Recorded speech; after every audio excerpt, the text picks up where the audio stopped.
गुरुमुखो, जीव का सच्चा धन हरि नाम है। इसके बिना यह शोभा नहीं पाता। संसारी वस्तुएं चाहे मनुष्य कितनी ही एकत्र इकट्ठी कर ले, परंतु नाम के बिना इनका कुछ भी मूल्य नहीं है। सांसारिक दृष्टि से चाहे वह हर प्रकार से उन्नतिशील नजर आए, यदि उसमें भगवान के नाम की लगन नहीं है तो वह पारमार्थिक दृष्टि से कंगाल समझा जाएगा। उसकी अपेक्षा एक मनुष्य धनहीन, रूपहीन, नीच जाति और हर प्रकार से निर्बल है, किंतु यदि उसके पास भगवान के नाम के साथ प्रीति है तो वह मालिक के दरबार में आदर और प्रशंसा का अधिकारी है।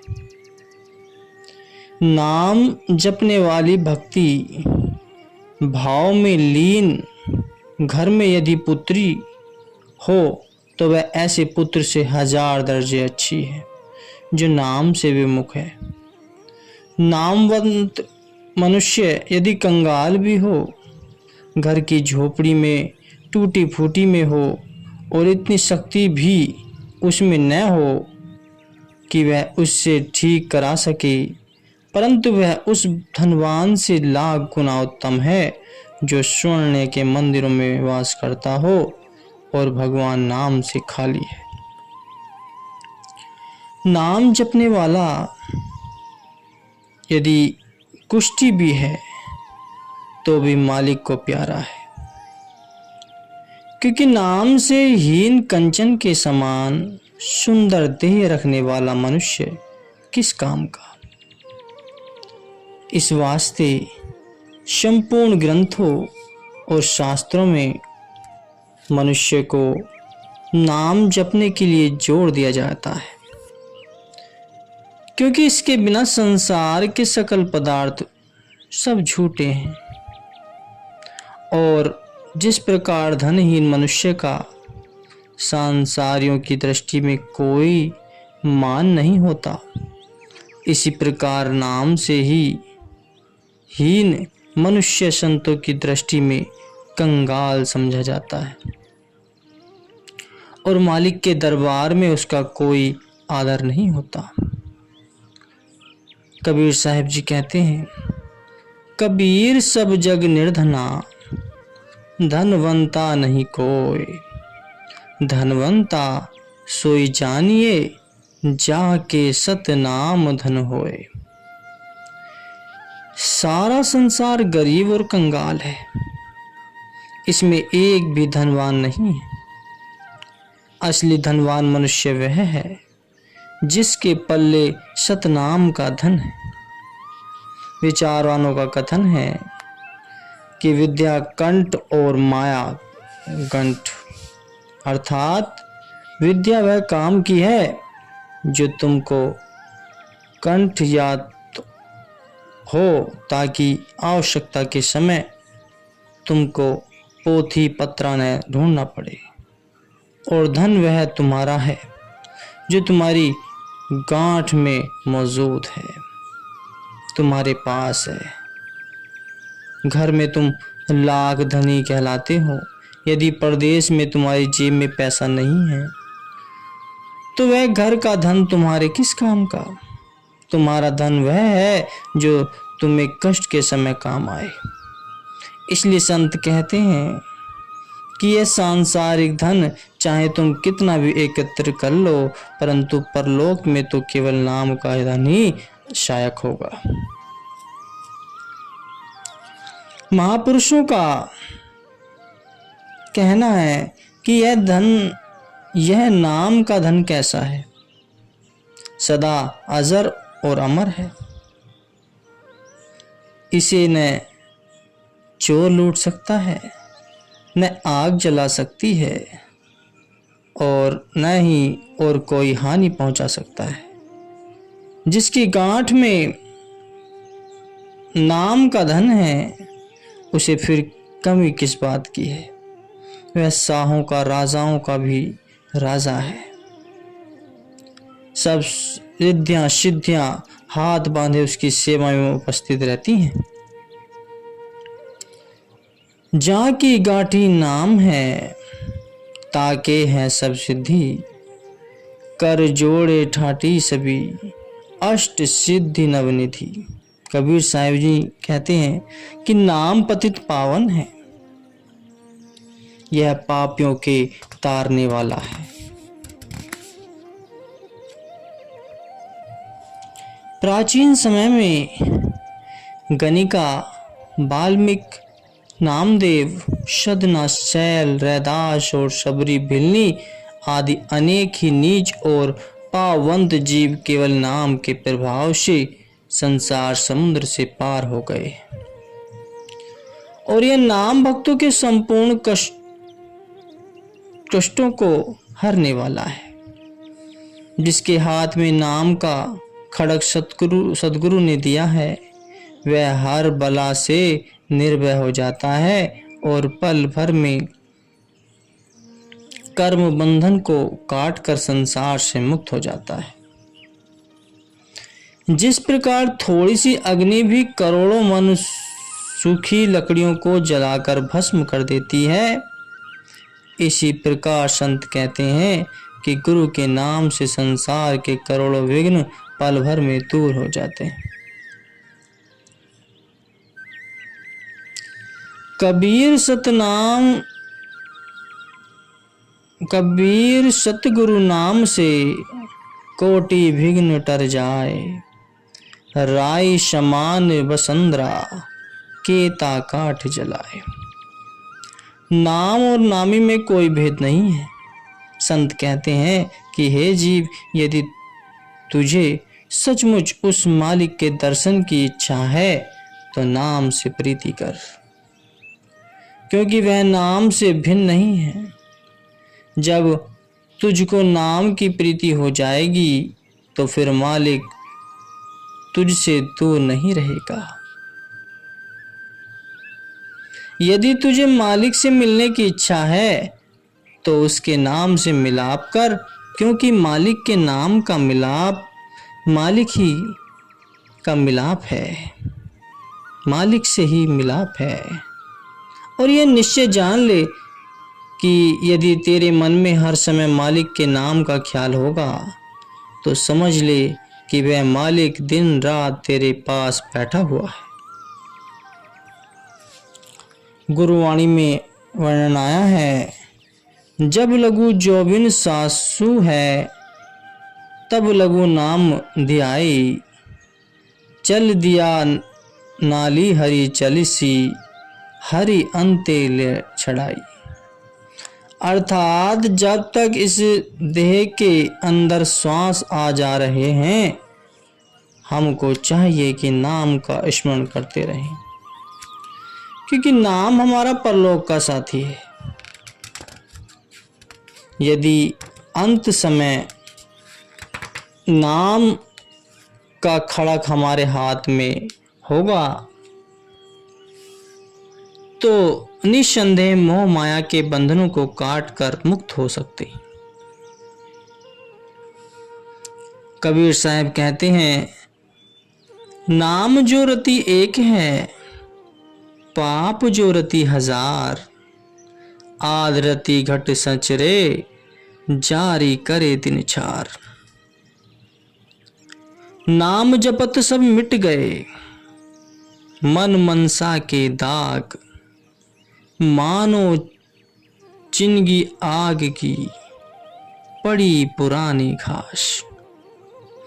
यदि तुम पापवंत हो और जन्म जन्मांतरों से पाप ही करते आ रहे हो तो चिंता फिर भी न करो, क्योंकि नाम में इतनी शक्ति है कि वह यदि एक रत्ती भी तुम्हारे घट में समा जाएगा तो करोड़ों जन्मों के पाप पल भर में दग्ध हो जाएंगे। जैसे पुराने घास के ढेर को तनक सी अग्नि भी जलाकर भस्म कर देती है, ऐसे ही नाम जन्म जन्मांतरों के पापों को नाश कर देता है।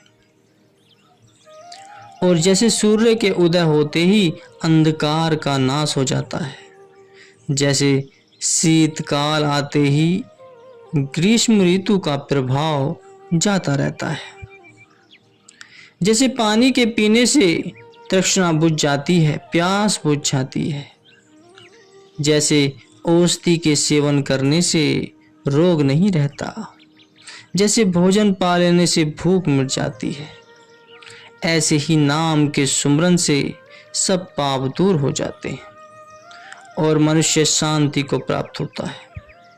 यह ज्ञान अग्नि है जो करोड़ों जन्मों के संचित कर्मों को जलाकर राख कर देती है। जैसे घर में दीपक जलाने से प्रकाश हो जाता है, ऐसे ही हृदय में नाम प्रकट होने से मोह रूपी अंधकार जाता रहता है। कुबुद्धि का नाश होकर सुबुद्धि प्रकाशित होती है और जीव त्रिगुणी माया सत्व रज तम से न्यारा होकर चौथे पद में जा निवास करता है। इसलिए हमको चाहिए कि हम नाम के बिना किसी वस्तु की भी आशा न रखें और गुरु के चरणों में पहुंचकर नाम दान मांगने के लिए उनसे आग्रह करें। सद्गुरु हम पे मेहरबान जरूर होंगे। सद्गुरु तो प्रेम के भूखे हैं, वे तो सभी जीवों का भला चाहते हैं। वो इस धरती पर सबको भव सागर पार तारने के लिए ही अवतरित होते हैं।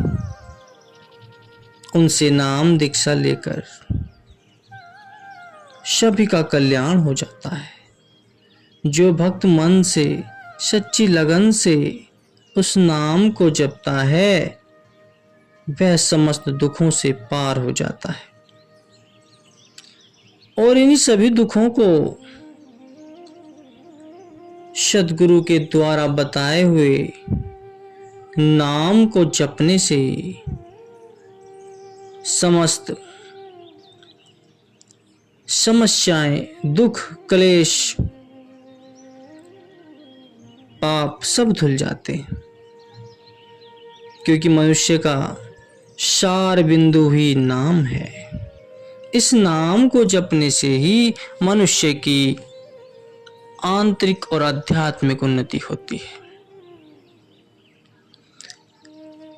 सद्गुरु इस माया जाल से हमें बचाते हैं, हमें जीने की सच्ची राह बताते हैं कि इस जीवन का अस्तित्व क्या है, महत्व क्या है, किस लिए जीवन प्रदान किया है, कितनी समस्याओं के उपरांत यह जन्म मिला है, कितनी योनियों में हमें जाने के बाद इस जन्म को हमें प्रदान किया है।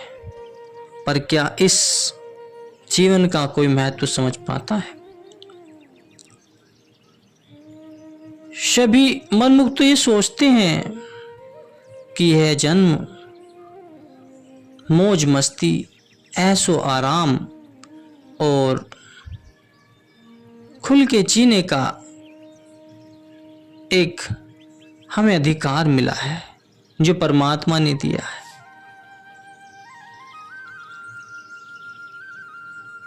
पर ये नहीं समझ पाते कि असल में यह जीवन किस लिए मिला है, इस जीवन का असली मकसद क्या है, इस जीवन से हमें क्या करना है, इस जीवन से हमें अपना अंतःकरण कैसे सुधारना है, परमात्मा की प्राप्ति कैसे करनी है। और ये सब इसी जन्म से संभव है। कोई जीव जंतु जानवर इस काम को पूर्ण रूप से नहीं कर सकता, केवल मनुष्य ही इस कार्य को सुगमता से कर सकता है, क्योंकि मनुष्य में सभी तरह की सोचने की बुद्धि और क्षमता होती है। वह चाहे तो कुछ भी कर सकता है। तो इसलिए आज के संत सद्गुरु को अपना सब कुछ निछावर करते हुए उनसे नाम की दीक्षा लो। नाम की दीक्षा लेने के बाद नाम को अपने अंदर धारण करो। अपना मन एक अशांति से शांति की ओर ले जाओ। जब किसी का मन भटक रहा हो और मन पे अपना वश न चलता हो, तो सतगुरु के बताए हुए नाम के उपदेश को निरंतर अभ्यास करोगे तो मन ऑटोमेटिक ही अपने आप बस में होना शुरू हो जाएगा। उस मन को समझाने की आवश्यकता है, भजन में लगाने की आवश्यकता है। जब यह मन नाम में घुल जाएगा तो फिर इसे कुछ नहीं सूझेगा। फिर ये नाम की धुन में ही सुलझ के रह जाएगा और सच्चे मार्ग की ओर अग्रसर हो जाएगा। फिर उसे सांसारिक माया की आवश्यकता नहीं पड़ेगी। इस माया जाल से हमेशा के लिए छुटकारा मिल जाएगा और नाम में ही वह शक्ति है जो गुरुओं के द्वारा दिए हुए नाम से ही इस जीवन का कल्याण हो सकता है। अन्यथा गुरुमुखो और कोई मार्ग नहीं है जिससे इस मनुष्य के जीवन को सुधारा, संवारा और परमात्मा से मिलने का रास्ता तय कर सके। इसी जीवन में सब कुछ करना है। ये जीवन भक्ति के लिए मिला है, प्रभु के लिए मिला है, परमात्मा की भक्ति के लिए मिला है। इस जीवन को ऐसे नहीं गंवाना चाहिए। इस जीवन के अस्तित्व को समझो। परमात्मा ने जन्म किस लिए दिया है? भक्ति के लिए। तो इसे समय रहते हुए प्रयोग में लाओ और इस माया जाल से छुटकारा पा जाओ।